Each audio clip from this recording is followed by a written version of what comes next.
So this is for the back portion of the Hasty harness. This is a 15-foot webbing. Ideally, 15 feet is going to be better because it just gives you more flexibility for the size of the dog, and you can just adjust as it's going. But so for the beginning part of this, hook your thumb underneath right next to this water knot. That way you can keep the water knot in place and kind of keep it in line with the hip of the dog. Again, kind of the same with the front. We don't want the water knot going anywhere underneath on the belly just because that's super sensitive. We don't want to make the dog uncomfortable. And just kind of keep the stress as low as possible.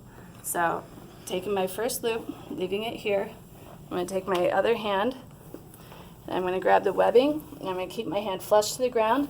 I'm going to push it underneath the dog. I'm not lifting up the dog. I'm actually pushing down into the ground and scooting the webbing on the other side. I don't want to lift the dog if there's a spine injury, if there's any kind of other injury. I don't want to exaggerate that. I don't want to worsen it. It's a lot easier to move my hand and move the ground away from the dog. But so once I have the webbing on the other side, there are a number of ways that you can do this. I actually like to adjust the webbing because I don't want to take out as much slack because it's just a little easier to work with. So right now I'm going to make these two loops about the similar size.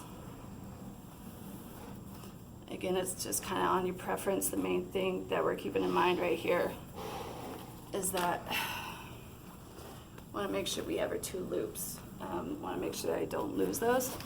And so in order to make sure I don't lose these, my right hand right now is cinched down on both of these webbings so I can kind of control and nothing's going to fall out. And as I reach underneath the dog, I'm going to pull this webbing. I'm going to slowly give it some slack. And once I have about a foot to about 2 feet, I'm going to make one twist. I'm going to bring that twist over. I want to go over the tail of the dog. At this point, if I need more, then I can pull on the webbing like this to adjust as I need to create slack. If you pull on different sides of the webbing, you can see that it's going to adjust some of the loops that we started with. So at this point, right now I still have my two loops. My water knot's about at the hip level of the dog. I've got almost all my slack out. I'm going to take my first two loops. I'm going to take this. I'm going to slide it through these loops. And as I do that, I'm going to start pulling tight. And if the water knot gets up there, that's okay. Again, we just don't want it. All the pressure when we lift the dog up is going to go right here on the stomach. I'm going to keep that away from there. And keep in mind, we want it tighter than we think we need because, you know, as we start lifting the dog up, more and more slack is just going to happen.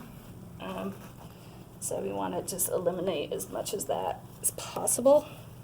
And then in order to finish this, I am doing a overhand knot.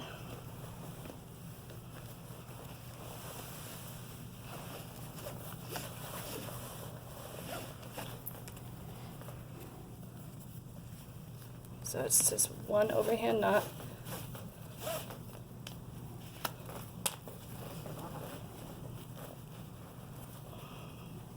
Make sure that's tight. And that's what the rear Hasty harness looks like. And then I'm going to do about a hand's width, one overhand knot. And this is just creates an attachment point for us to put in the carabiner when we're lifting the dog up.